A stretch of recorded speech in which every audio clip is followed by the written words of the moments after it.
Okay, on then to the next, the hierarchical. So we've got the familial is kind of the foundation. The next easiest for our brain to manage is the hierarchical. It is a significant step of analysis. It all leads us into ranking and ordering in relationships. Really important stuff. Stuff, again, we get as children. So, it's the psychology of verticality. There's some pretty good evidence that this is evolutionary, that we share this with all mammals, as we do with the sense of inclusion. What we do with it in terms of our metaphorical moral analysis, that's human. But there is a lot of evidence that the sense of upness in relationship to each other is just powerfully part of the way many animals assess their world as well. So I have one cat that likes to literally sit on top of the other as a way of demonstrating dominance. It isn't just about fighting with it, it's literally, it likes to sit on top to demonstrate it is above. And that seems to be deeply wired into the brain, the sense of verticality. And it is our first level then of intersubjective analysis. That is when we're drawing distinctions between things, rather than just trying to have that feeling of wholeness, feeling of unity, we now have a feeling of not wholeness, but they're distinct things. They're not just other, but they're distinct. Now we want to rank them. Okay? Which is more powerful? Which is healthier? Which is stronger? That's immediate, intuitive level of analysis that we bring to this. And we can't help it.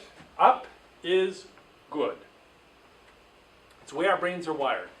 It makes a lot of sense, because people who are upright are typically healthier and stronger than people who are prone. People who are lying down are sick, unhealthy, sleeping, vulnerable, lots of bad stuff. Okay? Not in the sense of morally bad, but it's just they're at risk. Whereas somebody who's upright is strong, alert, in charge, doing things, active, healthy. So we're wired for that.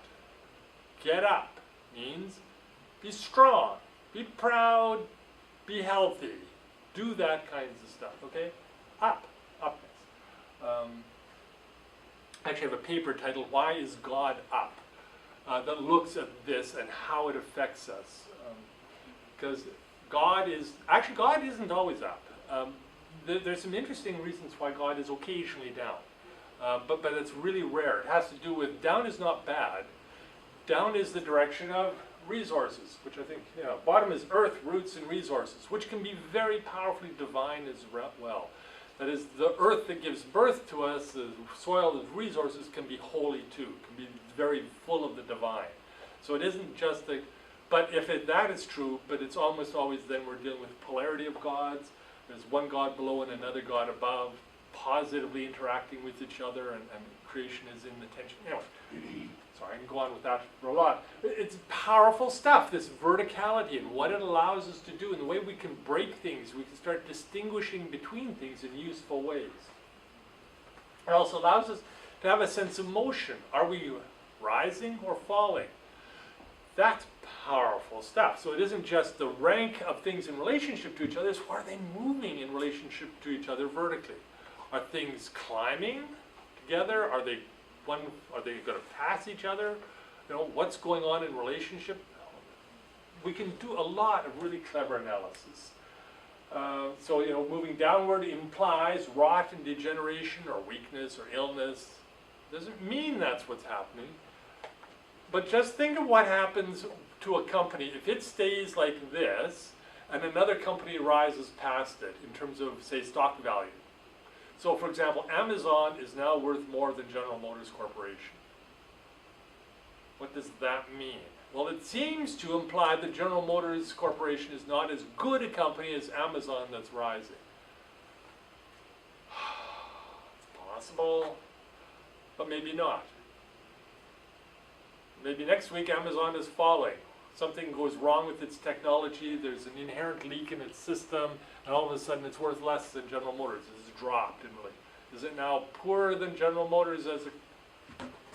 But we're making those assessments. That's the thing. It isn't that the reality has shifted that way, but that relational dynamic says, oh, something is happening. Something of moral, emotional, decision-making significance. If Amazon stock is dropping, what do you do? According to my financial analyst, you buy Amazon stock. Because everybody else is selling, you should be buying. It would be counter to the trends. Anyway, it's an interesting perspective. Unless it's on its way out entirely. But who knows? How do you know? Anyway, that's a different set of issues. Metaphorically, it allows the ordering, and this is so powerful, the ordering and ranking of people, actions, and things. That is, there's nothing we can't stick into a hierarchy. There's nothing we can't assess this way. That is, in and out, we're looking for the relationships between things that count, that are important to us, but we can take anything we can examine and rank order it. What's a list of priorities? What's a work list? What's a set of tasks?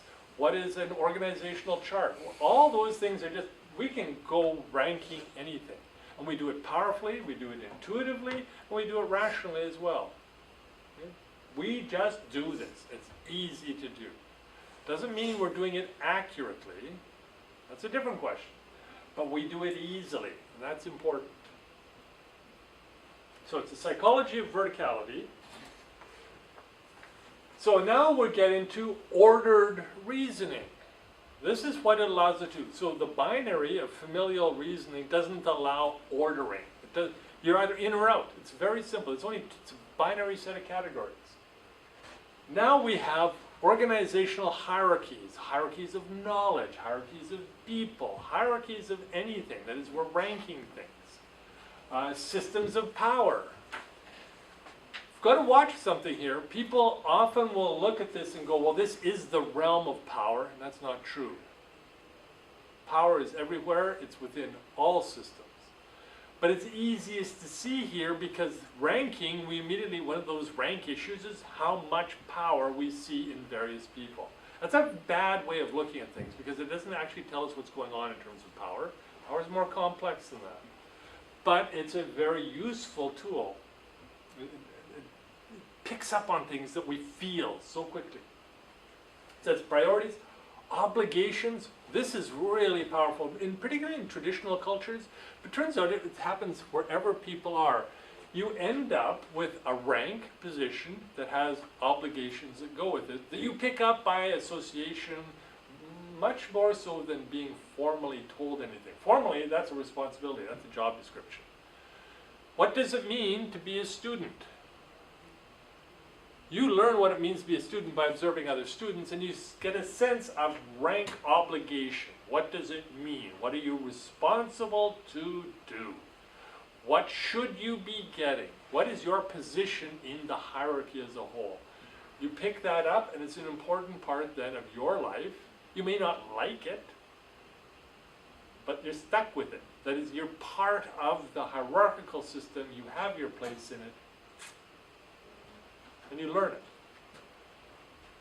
If you have responsibilities that go along with the job description, well, that typically is much more rational. You can start changing it.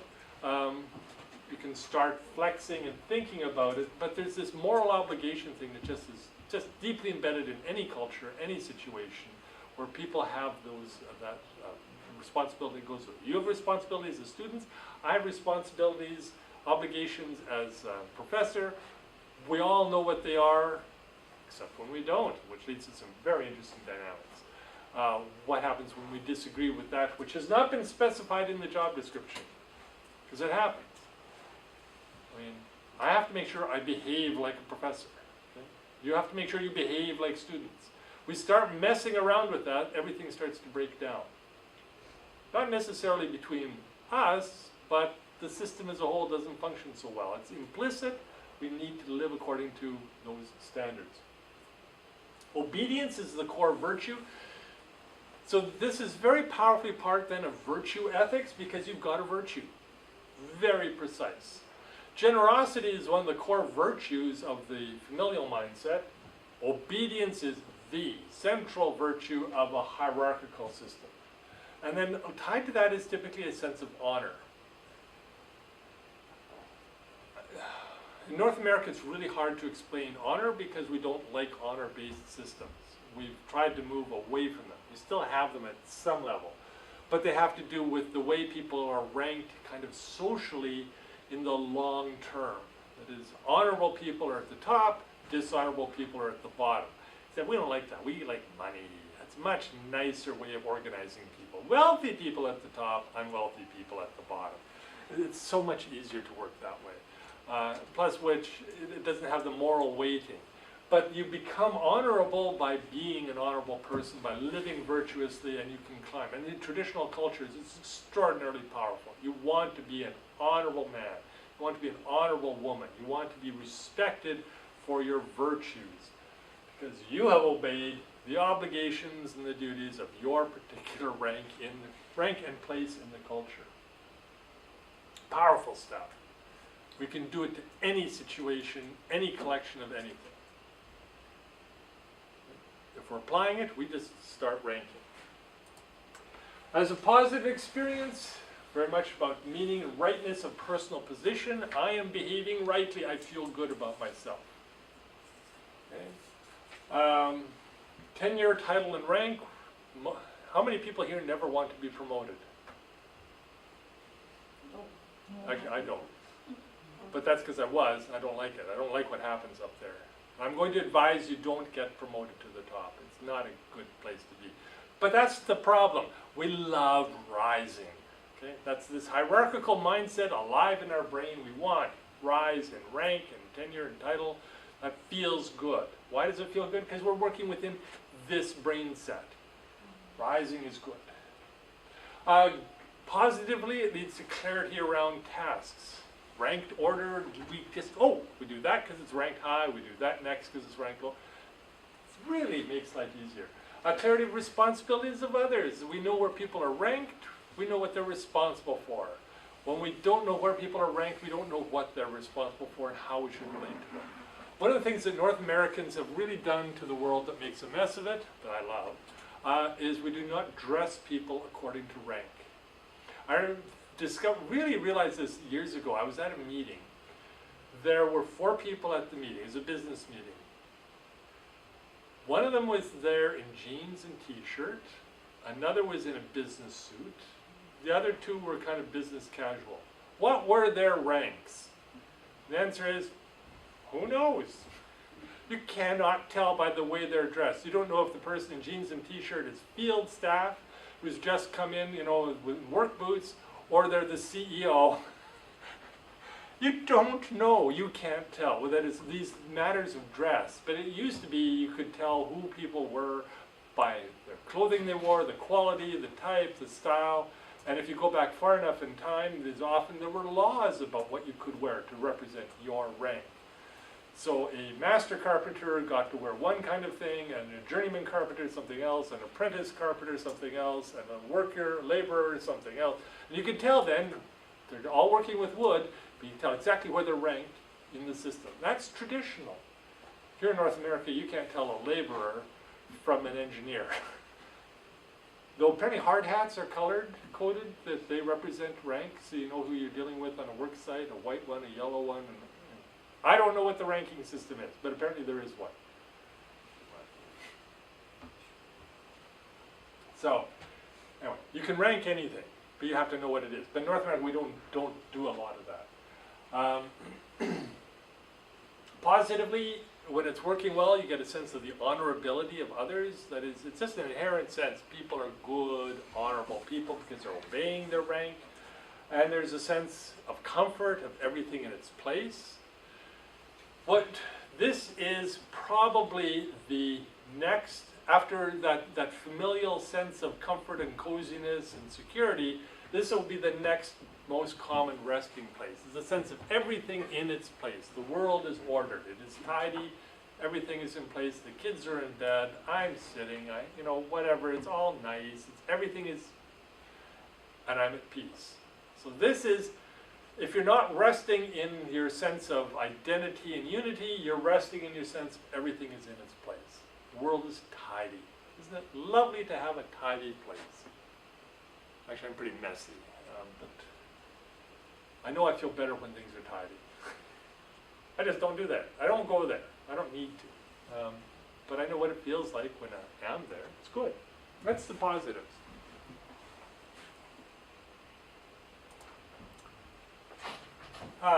The negatives.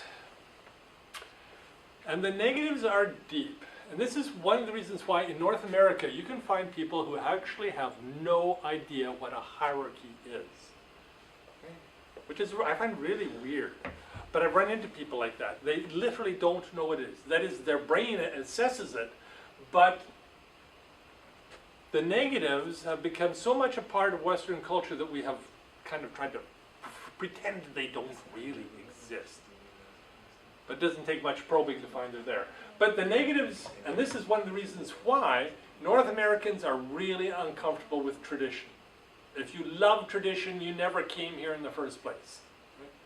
Only people who move to North America are people who are not happy with tradition, because it's starving them to death, it's holding them down.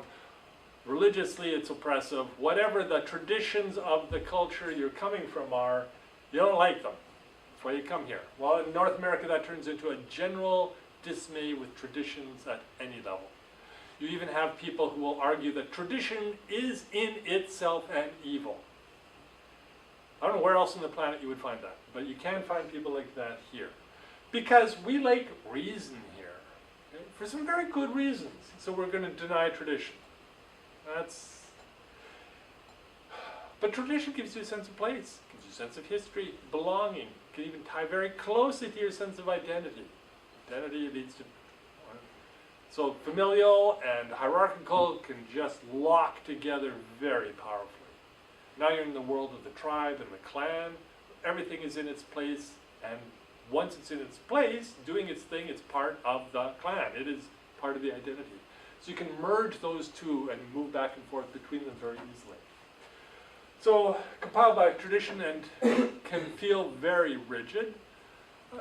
Is it rigid? The answer is no, it's not rigid, but it often feels rigid, and people will describe it negatively as a rigid thing. We've got it ranked and we're stuck. The reality is when you start looking at how people actually rank stuff, there's a lot of flexibility built into it. It isn't that rigid. But from the outside it appears rigid. Oh, this one. North Americans really hate this one. It places a moral weight on those who are lower in rank. That is, there's a sense that if you're low down, you're also a worse person. Not a bad person, but not as good a person as if you were climbing in rank. That is, goodness comes with climbing. Doesn't mean badness accrues, but you're not as good. Okay? So there's a subtle distinction, but it's important. North America, this has to do with, again, a lot of the issues around the origins of the people who came here heavily come from people of lower rank. Came here to be of higher rank. But what happens when everybody is of higher rank? If you look at the early land laws of North America, what every person who came to North America was promised was the chance to become nobility. So you go back, we're going back 400 or 500 years, but they were given the chance, they came as peasants from Europe to become nobility in North America. But what happens when everybody is a member of the nobility? I mean, you don't have any peasants to look down on anymore.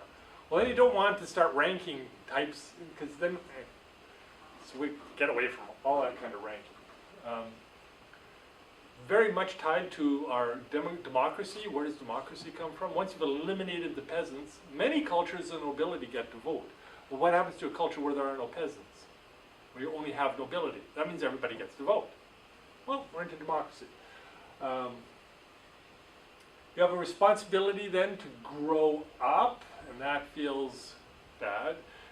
That is powerful corporate negative connotations. I don't know if we'll look at that too closely, but any decline in rank leads to a sense of moral failure as by the person or group. If you are demoted, how does that feel? It feels bad. It feels morally bad. It might be a highly appropriate action, rational, realistic, and all the rest of it for you and for everybody. That doesn't mean that's how it feels. Any decline in rank feels bad. And you get a kind of binary around obedience. And North Americans, again, are very uncomfortable. We respect